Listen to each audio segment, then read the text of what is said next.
बुजुर्ग महिला व उसकी बेटी आज न्याय मांगने के लिए सड़क पर पड़ी है। प्रशासन बेखबर आखिर क्यों?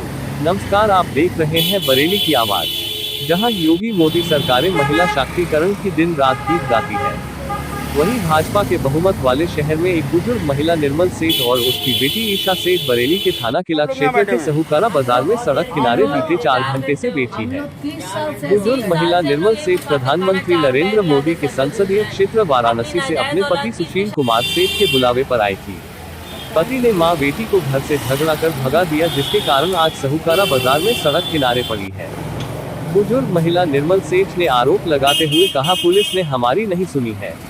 वहीं निर्मल सेठ की बेटी ईशा ने अपने पिता पर गंभीर आरोप लगाते हुए कहा कि सुशील सेठ उसका यौन शोषण करवाना चाहते हैं। गौरतलब है कि एक तरफ योगी और मोदी महिला शक्तिकरण की बात करते तो वहीं पर आज महिलाओं की दशा बद से बदतर है। नाम है आपका मैडम? मेरा नाम ईशा सेठ है और मेरी माँ का नाम निर्मला सेठ है। किसकी पुत्री हैं आप? मैं सुशील कुमार सेठ की पुत्री हूँ, जो बैंक ऑफ बड़ौदा के रिटायर्ड मैनेजर है, नरकुलागंज से रिटायर्ड है। एक चीज ये जानना थी कि आप यहाँ पे सौकारे में रोड किनारे बैठे हुए हैं, दोनों माँ बेटी क्यों बैठे हैं, क्या कारण है? क्योंकि सुशील कुमार सेठ ने बुलाया था, कल मुझे बुलाया था, कल अपने घर बुलाया था, आज मैं उसकी बहन बबीता खन्ना, जो संजय खन्ना की बीवी है, उसके घर गई। इन दोनों ने बुलाया था कि तुम्हें तुम्हारी शादी और तुम्हारी माँ का दहेज वापस कर देंगे, तुम उससे शादी कर लेना, तुमसे हम माफी मांगते हैं, इतने सालों हमने तुम्हें बर्बाद रखा। धोखा देके मुझे यहाँ शहर में बुलाया और फिर गलत हरकतें सुशील सेठ ने करी कि मेरे दोस्तों पे जाओ, उनको खुश करो, नहीं करोगे और मेरी अपने कैमरे में लगातार फोटोएं खींची। ये आदमी सोशल मीडिया पे नरेंद्र मोदी को बदनाम करता है, वो मेरी सोशल मीडिया पे फोटो का गलत इस्तेमाल भी कर देगा। जब मैं थानों में सर कंप्लेन करने गई तो थाने कह रहे वो तो फोटो खींचेगा ही, वो तो तुम्हें बाहर निकालेगा ही। टिके हुए थाने। कौन से थाने में गई थी आप? कोतवाली थाना और किला थाना, दोनों में शिकायत दर्ज कर सकते हैं। आप कितनी देर से यहाँ बैठे हुए हैं? मैं 4 घंटे से यहाँ बैठी हूँ। कल सुशील सेठ के घर के बाहर भी मैं कई घंटों तक बैठी रही। अश्लील मैसेजेस मुझे करता है, अंकलों को खुश करो तो तुम्हें तुम्हारी शादी का पैसा दूंगा, नहीं करोगी तो इसी तरह सड़कों पे भटकती रहोगी, तब भी मैं तुम्हें मरवा दूंगा। अच्छा, आपकी मम्मी का और पापा का विवाद कब से चल रहा है, कितना समय हो गया? मेरी मम्मी से इनकी 1983 में शादी हुई थी। पहले से ही ये सौरभ शशि कपूर, जो ये दोनों हैं बरेली कॉर्पोरेशन बैंक के, बरेली कॉलेज से दोनों के अवैध संबंध थे। दोनों निर्धन परिवार के लोग थे, खाने के मानते थे। और ये शशि कपूर का भाई है राकेश कपूर, और इसका चाचा पीएन कपूर, जो बैंक ऑफ बड़ौदा का रीजनल मैनेजर 24 साल रहा है।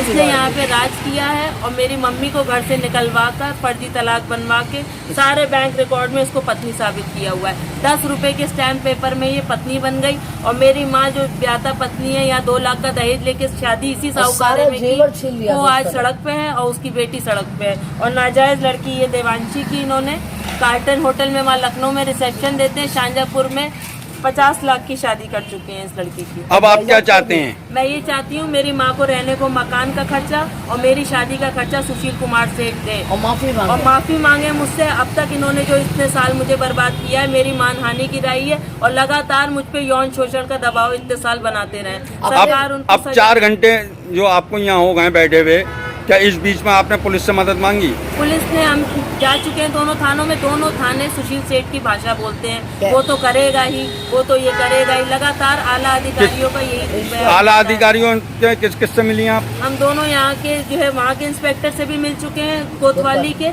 4-5 पुलिस वालों से मिल चुके हैं और यहाँ पे। आपका नाम क्या है? निर्मला सेठ।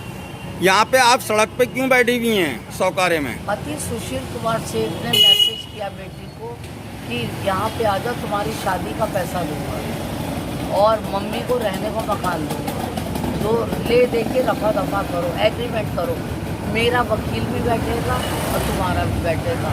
उसी भरोसे हम आगे करें। तो कल सुबह लड़की ने कहा पहले मैं जाऊँगी, लड़की उनके घर गई, 184 सीट, तो इन्होंने दरवाजा खोला। बोलिए। इन्होंने लड़की को दरवाजा खोला, मैं थोड़ी दूर पे थी, मुझे मालूम था खतरे में गई है। तो बेटा बोले, ये कहते कि तुम अपनी मम्मी को छोड़ के आई हो। इसने कहा मैं कभी जिंदगी में ऐसा नहीं करूँगी। तो कह रहे मैं तुम्हारी वीडियो बना लूँ जरा, तुम्हें ग्लैमरस लाइफ दूंगा। इतने गंदे शब्द बोले। इसने कहा पिता हो गया, आपको शर्म नहीं आती? तो क्या कहते शर्म की क्या बात है?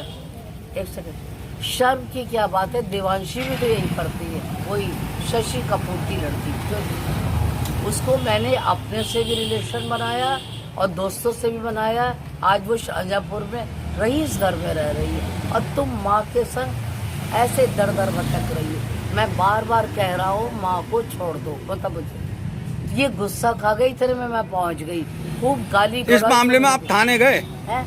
इस मामले में आप थाने गए हैं? गए, कोतवाली थाने ने बैठा के सुशील से सेटिंग कर।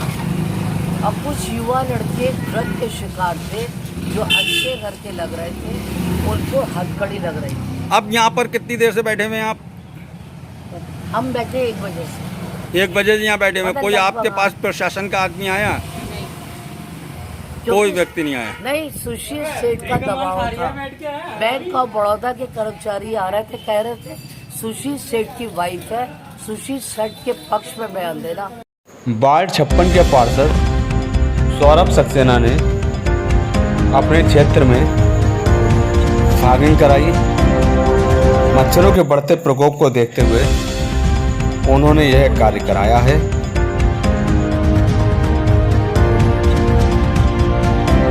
800 लोगों को निशुल्क ऑक्सीजन सेवा देकर बचाई जान। सितारगंज उत्तराखंड से बिट्टू अंसारी की रिपोर्टर। जहां लोग अपनों के शवों को भी छूने से भाग रहे हैं और उन शवों को नदी में बहा रहे हैं। इस महामारी में टीम इश्तियाक अंसारी किसी फरिश्ते से कम नहीं, अपनी जान की परवाह न करते हुए निशुल्क लोगों की मदद कर रही है। पूरे उत्तराखंड में कहीं इस तरह का कोई फ्री ऑक्सीजन सेवा केंद्र शायद ही चलता हो जो यहाँ चल रहा है, जहाँ डॉक्टरों की राय लेकर ऑक्सीजन दी जाती है। यहाँ तक यूपी के कई जिलों से लोग अपने मरीजों को लेकर पहुँच रहे हैं। उसी टीम के सदस्य रेहान अंसारी ने बताया कि कल ईद थी, उसके बाद भी हम लोगों ने ईद नहीं मनाए और लोगों की निरंतर सेवा करते रहे। आज 21वां दिन है, हमारी पूरी टीम इस महामारी में लोगों की सेवा कर रही है। वही रेहान अंसारी ने कहा, शहर के किसी अस्पताल में अगर कोई मृत्यु हो जाता है तो उसकी बॉडी वहीं पड़ी रहती है। अस्पताल द्वारा हमें फोन आता है, हम अपनी गाड़ियों से उनको उनके घर तक पहुंचाते हैं। ऐसी टीम की जितनी सराहना की जाए उतनी कम है।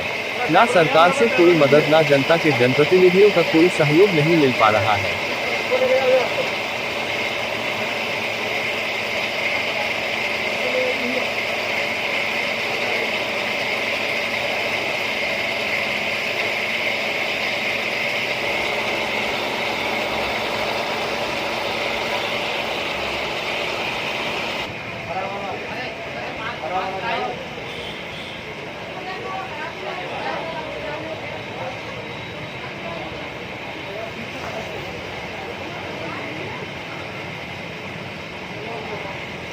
पता ही होगा सब लोगों को, कल ईद थी, कल खुशी का त्यौहार था, लेकिन हमारी टीम ने, इश्तियाकवादी की टीम ने, इश्तियाक अंसारी जी की, कल खुशी की त्यौहार हमने यहीं मनाया लोगों के दुखों के साथ। कोई खुशी का कोई भी ऐसा बोल शब्द हमने फेसबुक पे किसी से नहीं कहा जो हम खुशी के लाभ, क्योंकि अब तक लगभग हम 800 लोगों को ऑक्सीजन लगा चुके हैं और बचा चुके हैं लगभग, और कम से कम 120 लोगों को हम अपने पास से ऑक्सीजन दे चुके हैं सिलेंडरों में। और हमारी जो एक गाड़ी है हमारे पास इश्तियाक भाई की स्कॉर्पियो, उससे हम काफ़ी लोगों को जो अस्पतालों में छोड़ते हैं, उनकी मृत्यु हो जाती है तो उनके घर तक पीलीभीत, खटीमा, बैड़ी, नवाबगंज तक उनको अभी तक छोड़ चुके हैं। और ये सेवा हमारी लगभग आज 21वां दिन है और निःशुल्क सेवा ये फ्री चल रही है, बिल्कुल फ्री। लोगों जो गरीब हैं, जिनके पास कहीं से कोई सहायता नहीं, उनका हम इलाज भी फ्री करा रहे हैं, बिल्कुल हर तरीके से उनकी मदद कर रहे हैं, खाने पीने से हर तरीके जो भी जिस लायक हैं उनकी पूरी मदद की जा रही है टीम इश्तियाक अंसारी की सेवा में दिन रात। क्योंकि कल रात ही हम लगभग 4 बजे तक पीलीभीत से एक मरीज आ गए थे, फिर 3 मरीज आ गए, 4-6 बजे हम यहाँ से गए हैं और अब भी जारी है काम हमारा सेवा का। 21वां दिन है। बस साथ ही आपसे इतना ही कहूँगा कि अपने आसपास के लोगों का ध्यान रखें, अपने लोगों का, और हमारी टीम इश्तियाक अंसारी जी को सपोर्ट करें और उनको थोड़ा हिम्मत बढ़ाएं, उनको सपोर्ट करें। आपसे इतना ही कहना।